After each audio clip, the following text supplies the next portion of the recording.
Un contrat sur la différence, CFD, est un contrat financier qui paie les différences de prix de règlement entre l'opération en cours et l'opération de clôture.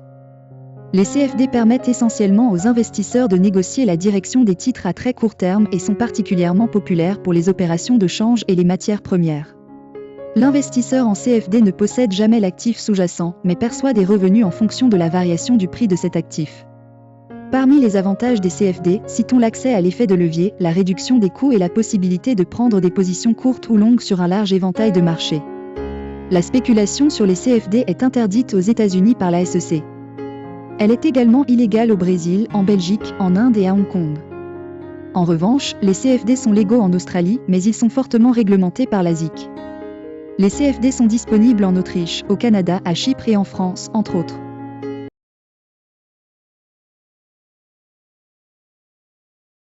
Un CFD est un contrat entre un acheteur et un vendeur. L'acheteur accepte de payer au vendeur la différence entre la valeur actuelle d'un actif et sa valeur à l'expiration du contrat. Si la différence est négative, le vendeur paie l'acheteur. Les CFD permettent aux investisseurs de spéculer sur les mouvements de prix d'un large éventail d'actifs financiers, notamment les actions, les matières premières et les devises, sans pour autant posséder l'actif sous-jacent. Les CFD ne sont pas des produits standardisés et peuvent varier d'un courtier à l'autre. Les termes et conditions d'un contrat de CFD sont négociés entre l'acheteur et le vendeur et peuvent inclure un large éventail de caractéristiques, telles que les exigences de marge, l'effet de levier et les frais. Selon le site TrustedBrokerReviews.com, IG est l'un des courtiers les plus anciens et les plus importants du secteur des transactions et le plus grand fournisseur de CFD. Avatrade est également l'un des plus grands courtiers de CFD au monde, proposant des opérations de CFD en ligne à des clients du monde entier.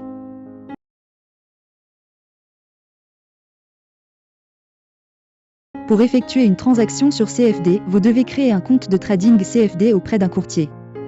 La procédure est généralement simple et consiste à remplir un formulaire et à vérifier votre identité.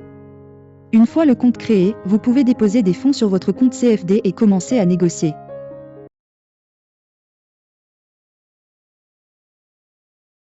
Parmi les avantages des contrats de différence, CFD, citons la possibilité de bénéficier d'un effet de levier en ne devant déposer qu'une petite marge pour conserver une position, une flexibilité et des opportunités considérables, l'accès à des marchés financiers mondiaux en évolution rapide, un accès direct au marché et la possibilité de profiter des mouvements de prix sans posséder les actifs sous-jacents.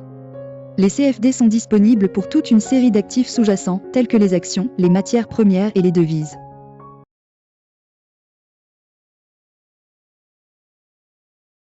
Parmi les inconvénients des CFD, citons la diminution immédiate de la position initiale de l'investisseur, qui est réduite par la taille de l'écart lors de l'entrée sur le CFD, la faible réglementation du secteur et l'écart entre les cours acheteurs et vendeurs qui peut être important si l'actif sous-jacent connaît une volatilité ou des fluctuations de prix extrêmes.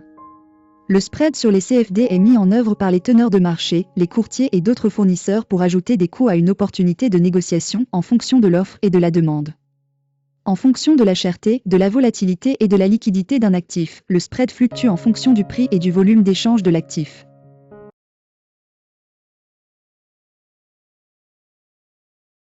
Un investisseur souhaite acheter un CFD sur le Global X DAX Germany, DAX, un fonds négocié en bourse qui suit l'indice DAX.